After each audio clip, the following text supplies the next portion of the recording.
شهر رمضان الذي أنزل فيه القرآن هدى للناس وبينات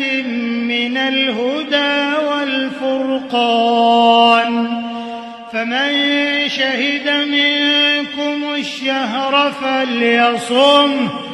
ومن كان مريضا أو على سفر فعدة من أيام أخر، يريد الله بكم اليسر ولا يريد بكم العسر، ولتكملوا العدة ولتكبروا الله على ما هداكم ولعلكم تشكرون.